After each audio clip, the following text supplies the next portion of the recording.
Hello दोस्तों, कैसे हैं आप सब लोग।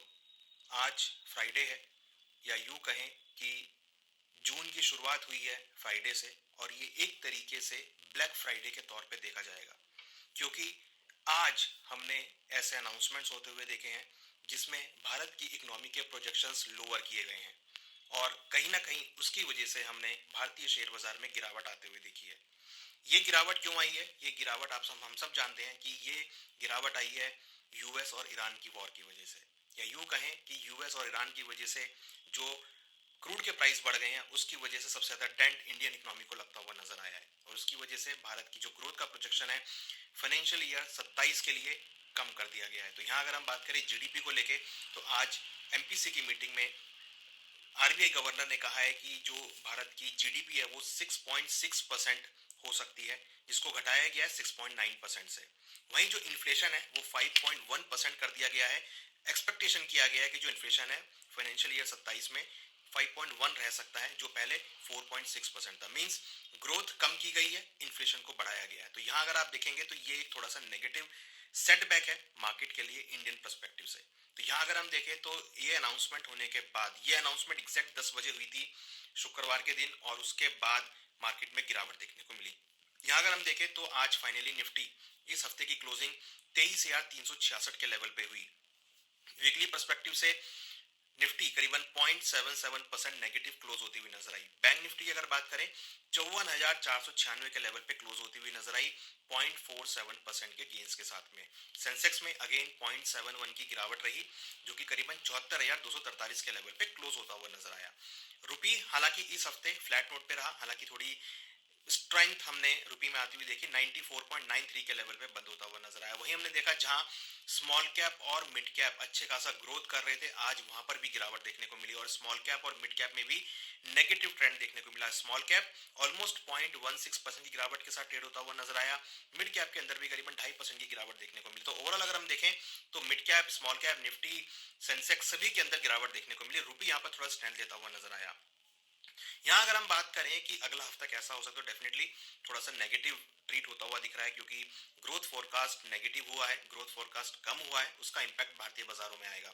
हालांकि आरबीआई गवर्नर ने कुछ ऐसे मेजर्स लिए हैं जिससे जो एफआईआई है उनको बूस्ट मिल सकता है गवर्नमेंट सिक्योरिटीज को लेके, तो उससे मार्केट को सपोर्ट रहेगा। मगर फिलहाल अभी जो मेन ऑब्जेक्टिव है, जो मेन अभी कंसर्न है, वो अभी मार्केट के अंदर गिरावट आता हुआ दिख रहा है। तो हमें लगता है कि अभी जो फिलहाल ट्रेंड दिख रहा है वो यहाँ पे थोड़ा सा वीक होता हुआ दिख रहा है, क्योंकि हमारा अभी अगर हम देखें तो मार्केट में गिरावट दिख रही है। हालांकि जो सपोर्ट लेवल है मार्केट के अभी भी मेंटेन है, बट अगर सपोर्ट लेवल ब्रेक होते हैं तो फिर फर्दर बड़ी गिरावट देखने को मिल सकती है। तो अगर हम लेवल्स वाइज लेवल चलें तो निफ्टी में स्ट्रॉन्ग सपोर्ट करीबन 23,200 का है। अगर 23,200 का लेवल निफ्टी में ब्रेक होता है तो हो सकता है कि 22,700 और 22,400 तक के लेवल यहाँ देखने को मिल सकते हैं। 23,500 स्ट्रॉन्ग रेजिस्टेंस मेंटेन हुआ है, वो नहीं ब्रेक कर पा रहा है मार्केट। बैंक निफ्टी में 54,000 का स्ट्रॉन्ग सपोर्ट है, अगर वो ब्रेक होता है तो 53,000 से लेकर 52,000 तक के लेवल यहाँ पे देखने को मिल सकते हैं। हालांकि 55,500 स्ट्रॉन्ग रेजिस्टेंस के तौर पे खड़ा है, जो कि मार्केट फेस करती हुई नजर आ रही है। सेंसेक्स में 73,500 स्ट्रॉन्ग सपोर्ट है, अगर वो ब्रेक होता है तो 72 से लेकर 71,000 तक के लेवल देखने को मिल सकते हैं। हायर साइड में 76,000 एक रेजिस्टेंस है जो मार्केट फेस करती हुई नजर आ रही है। तो हमने देखा कि मार्केट ने कोशिश तो करी ऊपर जाने की, मगर रेजिस्टेंस यहाँ पे फेस होता हुआ नजर आया। Middle east tension, US Iran के बीच कोई क्लैरिटी नहीं है, दोनों ही अपनी अलग अलग राह में चल रहे हैं। ट्रम्प साहब कह रहे हैं कि हमारी ईरान से बात हो रही है, ईरान कह रहा है हमारी कोई बातचीत नहीं है। तो ये एक एक अनप्रेडिक्टेड और एक अनएक्सपेक्टेड मूव दोनों में होते हुए दिख रहा है। दोनों की बातचीत हो भी रही है और दोनों की बातचीत नहीं भी हो रही है, तो उससे कोई क्लैरिटी नहीं दिख रही है। बहुत अनसर्टेनिटी का माहौल यहाँ पर हो गया है। अगर हम देखें तो कहीं ना कहीं यूएस के अंदर भी यहाँ इन्फ्लेशन बढ़ता हुआ नजर आया है, और जिसकी वजह से वहां पर इंटरेस्ट रेट बढ़ने की एक्सपेक्टेशन 90% हो गई है। अगले हफ्ते मीटिंग है फेडरल रिजर्व की, और वहां पर डिसाइड होता हुआ दिखाई देगा कि क्या वो इंटरेस्ट रेट के ऊपर क्या करते हैं। हालांकि ऐसा लग रहा है कि आने वाले टाइम में 2 से 3 बार वो इंटरेस्ट रेट इंक्रीज कर सकते हैं, और अगर ऐसा ही रहा तो फिर हो सकता है कि इंडिया के अंदर भी आपको इंटरेस्ट रेट बढ़ते हुए नजर आए। तो कहीं ना कहीं ओवरऑल अगर हम देखें तो मार्केट का ट्रेंड, मूड, माहौल थोड़ा सा यहाँ पे नेगेटिव होता हुआ दिख रहा है। जिस तरीके से डेटा आ रहे हैं, जिस तरीके से जो मार्केट का मूवमेंट हो रहा है, जिस तरीके से यूएस ईरान के बीच वॉर छिड़ रहा है, उससे कहीं ना कहीं अनसर्टेनिटी का माहौल क्रिएट होता हुआ नजर आ रहा है। या यूं कहें कि एक स्लो डाउन की सिचुएशन जो है मार्केट में आती हुई दिख रही है, या यूं कहें कि मार्केट में थोड़ा सा एक नेगेटिव प्रेशर आता हुआ दिख रहा है। हालांकि लॉन्ग टर्म ट्रेंड मार्केट के डेफिनेटली वॉर के ऊपर डिपेंड करेंगे, क्रूड के प्राइसेस पर डिपेंड करेंगे। मगर जिस तरीके से मार्केट अभी रोल प्ले कर रहा है, मार्केट जिस तरीके से अभी काम कर रहा है, वहां पर हायर लेवल पे मार्केट जरूर रेजिस्टेंस फेस करता हुआ नजर आ रहा है, जहां पर कोई स्ट्रॉन्ग रिकवरी नहीं आती हुई दिख रही है। यहाँ पर हमने कहीं ना कहीं देखा स्मॉल कैप मिड कैप जो पिछले हफ्ते परफॉर्म करते हुए दिख रहे थे, अब वो भी यहाँ पे धाराशायी होते हुए दिखे हैं।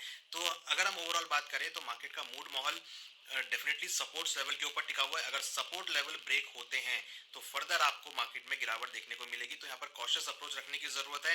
हमें लगता है कि एग्रेसिव पोजीशंस को ना बनाएं, वेट एंड वॉच करें। मार्केट में पॉजिटिव न्यूज फ्लो आता है तो ही वहां पे मार्केट में खरीदारी देखने को मिलेगी।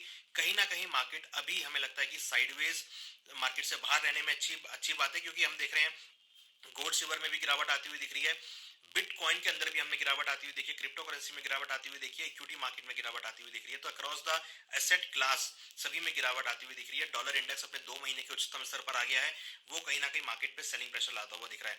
बॉन्ड यील्ड यहाँ पे बढ़ती हुई नजर आ रही है, जो कहीं ना कहीं मार्केट को लेके सपोर्ट प्रोवाइड कर रही है। तो मुझे लगता है कि कहीं ना कहीं आने वाले दिनों में मार्केट में थोड़ा कंसोलिडेशन आपको देखने को मिलेगा। तेजी तो ऐसा लग रहा है कि शायद अभी नहीं देखने को मिलेगी। तेजी मतलब बहुत एक्सट्रीम तेजी, छोटी मोटी आपको एक बाउंस बैक आता हुआ दिखाई देगा, रिलीफ रैली देखने को मिलेगी, जो कि एग्जिट के पॉइंट होंगे। बट अगर मार्केट अपने सपोर्ट लेवल ब्रेक करती है तो आने वाले दिनों में आपको लेवल्स लोअर लेवल भी देखने को मिल सकते हैं।